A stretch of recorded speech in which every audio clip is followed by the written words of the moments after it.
হ্যাঁ, fourth semester স্টুডেন্টদেরকে স্বাগত। আমি নতুন একটা ভিডিও নিয়ে আসছি, সেটা হচ্ছে আজকে সার্ভে টু কন্ট্রোল অধ্যায়। ঠিক আছে, কন্ট্রোল অধ্যায় এই ম্যাথটা সাধারণত 22 সালে আসছিল, খুবই সোজা। ঠিক আছে, আশা করি তোমরা পারবো। সেটা হচ্ছে কি যে একটা লেভেল, স্পট লেভেল আছে, সেই স্পট লেভেল তথ্য দেওয়া আছে। আর একটা যদি কি ভূমি আড়াল দেওয়া আছে যে 40.50 মিটার। এই আড়াইলে কি করতে হবে? সমতল করতে হবে, মাটিকে সমান করতে হবে। অর্থাৎ কোথাও যদি আড়াইল 30 থাকে, আমাকে যেটা 40 মানে মাটি ভরাট করে 40 বানাইতে হবে, 40.50 বানাইতে হবে। কোথাও যদি 50 মিটার আড়াইল থাকে, সেটাকে মাটি কেটে সমান করে 40.50 আড়াইল মানে সমান করতে হবে। একটা ঘর যদি বানাই, ঘরের মেঝেটাকে আমাকে এই লেভেলে রাখতে হবে।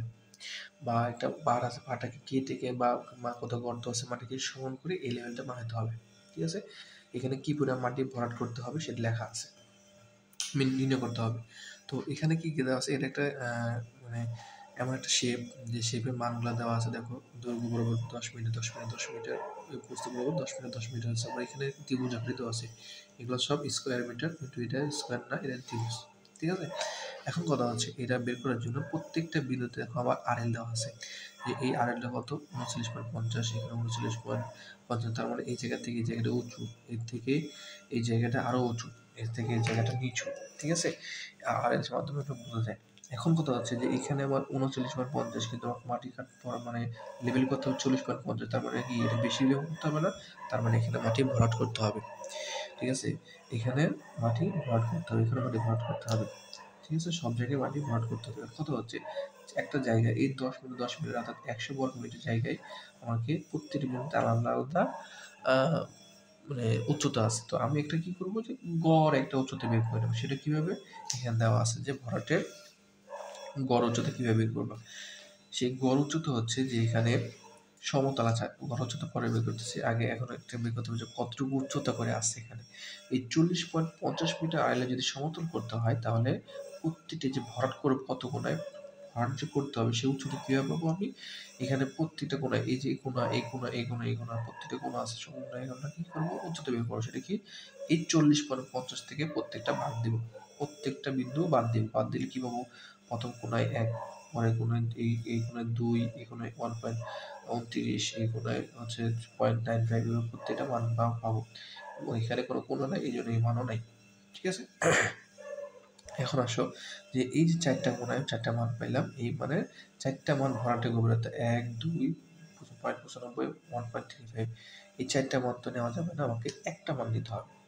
কারণ আমরা জানি যে আমরা যদি আয়তন বের করছি 3টে মান লাগে, একটা দৈর্ঘ্য, প্রস্থ, উচ্চতা। তো দৈর্ঘ্য আছে 10, প্রস্থ আছে, এখন জাস্ট একটা হাইট লাগবে, এই হাইটটাই একটা মান নিতে হবে। তো 4টা জায়গা মান তো নেওয়া যাবে না, সেই জন্য 4টা মান আছে, আমরা গড় করে নিব। তো 4টা মান কি, 1.95, 2, 1.35, এই 4টা গড় করলে এই মান, তাহলে কয়টা মান বের হবে, এখানে একটা, এখানে একটা, 2টা, 3টা, 4টা, 5টা, আর এখানে একটা, 6টা। এই 6টা মান বের হবে, 1, 2, 3, 4, 5, 6। এই 6টা মান দিয়ে এখন আমি যদি মানে এরপর এখানে একবারে লিখে দিচ্ছে, তুমি যদি কম, আমি একবারে লিখবো না, তাহলে সেম কি হবে, দৈর্ঘ্য প্রস্থ। ঠিক আছে, দৈর্ঘ্য প্রস্থ এভাবে প্রত্যেকটা দৈর্ঘ্য প্রস্থ উচ্চতা, দৈর্ঘ্য প্রস্থ উচ্চতা প্রত্যেকটা এই 3 সব ক্ষেত্রে একই ধরনের। ঠিক আছে, এই জন্য এখানে কমন নম্বর নিছে।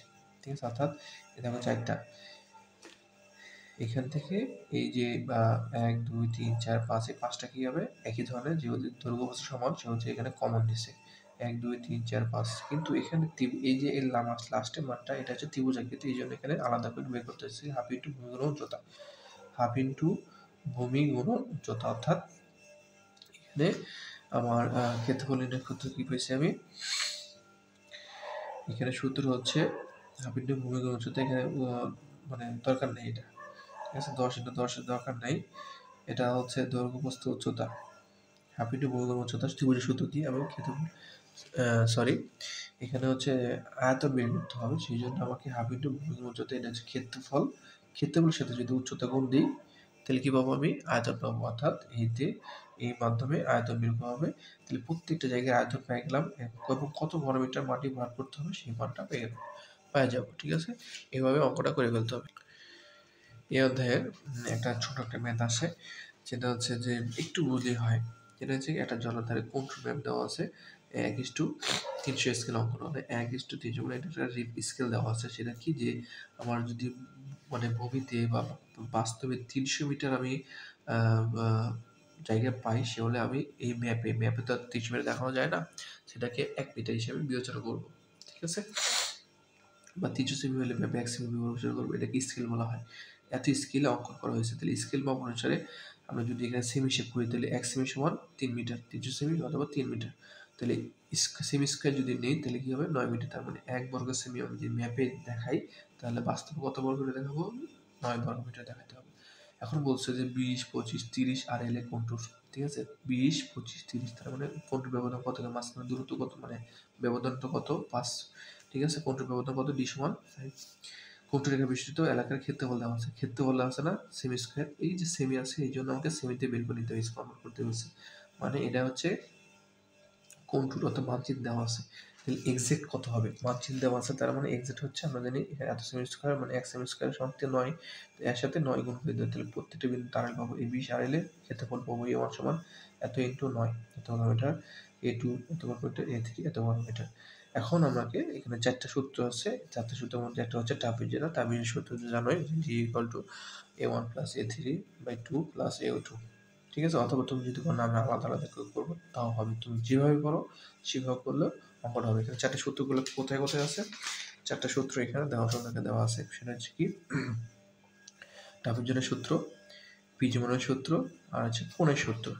এই কোণের সূত্রটা খুবই একটা ইম্পর্টেন্ট। এটা সহজ এবং এটা অনেক অ্যাকুরেট, কারণ এখানে বেশি কম্পোনেন্ট ব্যবহার করা হয়েছে। ঠিক আছে? এই 3টে সূত্র দ্বারা তুমি যদি ম্যাথ করো, ঠিক আছে? তাহলে তুমি এই যে এখানে সেম ভাবে দেওয়া আছে, এই ম্যাথগুলো তোমরা যদি করতে পারো, ঠিক আছে? তাহলে তোমরা এই অধ্যায়ে সকল ম্যাথ করতে পারবে।